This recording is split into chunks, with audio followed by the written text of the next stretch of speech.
40 Days with Jesus.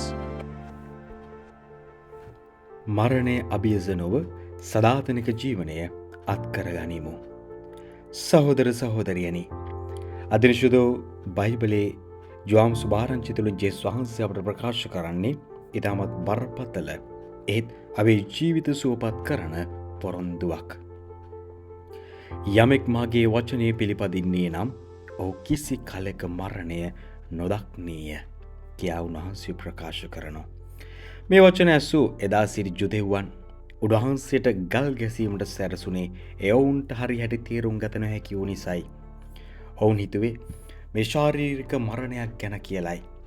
නමුත් ජේසුස් වහන්සේ කතා කළේ මනුෂ්‍යයෙකුගේ ආත්මය දෙවියන් වහන්සේගෙන් වෙන්වීම නම් වූ සැබෑ මරණය ගැනයි. අද අපේ සමාජයේ දෙස බලද්දී අද අපි ජීවත් වෙන්නේ මරණය රජ කරන ලෝකයකයි.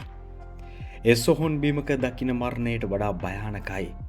මිනිසුන් ජීවතුන් අතර සිටියදීම තම හෘද සාක්ෂිය මරාගෙන තිබෙනවා. අනුන්ගේ දියුණුව දෙස බලා ඊර්ෂ්‍යාවෙන් දැවෙන මිනිසා තුළ ප්‍රේමය මිය ගොස් අවසානයි. මුදල් පසුපස හඹා යන ලෝකයක මනුෂ්‍යත්වය මිය ගොස් තිබෙනවා. පවුල් ඇතුලේ කතා බහක් නැතිව එකිනෙකා කෙරෙහි තිබෙන විශ්වාසය මිය ගොස් තිබෙනවා. මේ තමයි ජේසුස් වහන්සේ මේ ප්‍රකාශ කරන මරණය. අපි සමාජයේ බොහෝ දෙනෙක් අද ජීවත් වෙනවා කීවට ඇත්තටම වුන් කරන්නේ දිනෙන් දින මැරි ඉපදීමයි. තමන්ගේ වැරදි මතයන් අහංකාරකම සද්වේශය නිසා ඔවුන් දෙවියන් වහන්සේගෙන් ඈත් වෙලා. ජුදෙව්වන් ජේසුස් වහන්සේට ගල් ගැසීමට සැරසුනේ උන්වහන්සේ සත්‍ය පැවසූ නිසයි. අදත් අපි අපේ වැරදි පෙන්වා දෙන කෙනාට අපිට සත්‍ය පවසන කෙනාට ගල් ගසන්නට අපිත් පෙළඹෙනවා. ඒ ගල් වචන වෙන්නට පුළුවන්, චෝදනා වෙන්නට පුළුවන්. එසේ කරන සෑම මොහොතකම අපි මරණය අත්තරට යනවා. නමුත් ජේසුස් වහන්සේ පවසන්නේ වෙනස්ම කතාවක්.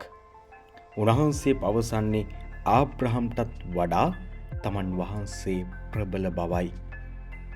ආබ්‍රහම් ඉපදෙන්නට පෙර මම සිටිමි යනුවෙන් ප්‍රකාශ කරමින් උන්වහන්සේ තමන්ගේ දේවත්වය පෙන්වා දෙනවා. මෙයින් අපට ලැබෙන ලොකුම අස්වැසිල්ල කුමක්ද? අප මුහුණ දෙන ප්‍රශ්න, ලෙඩ රෝග, ආර්ථික පහසුතා මේ සෑම දෙයකටම වඩා ජේසුස් වහන්සේ බලවත් බවයි. අපේ ජීවිතයේ අඳුරුම මොහොතක හැමෝම අපව අතහැර ගිය මොහොතක අපේ හදවතේ ජේසුස් වහන්සේගේ වචනේ තැන්පත් කරගෙන සිටිනවා නම් අපිට ප්‍රශ්න හමුවේ මිය යන්නට සිදුවන්නේ නැහැ. උන්වහන්සේ තුළ අපට බලාපොරොත්තුවක් තිබෙනවා. උන්වහන්සේ තුළ අපට සදාකාලික ජීවනයක් තිබෙනවා. ප්‍රේමවන්තයනි, අද දවසේ අපි අපෙන් මහමු අපේ අතේ තිබෙන්නේ අනුන්ට ගහන්නට සූදානම් කරගත් ගල් කැටද?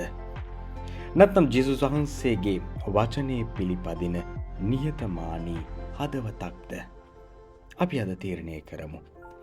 මිය යන මනුෂ්‍යත්වය වෙනුවට ජේසුස් වහන්සේ තුළ සජීවී වන ප්‍රේමවන්ත ජීවිතයක් තෝරා ගැනීමට. එවිට මරණය අපව පියගන්වන්නේ නැහැ.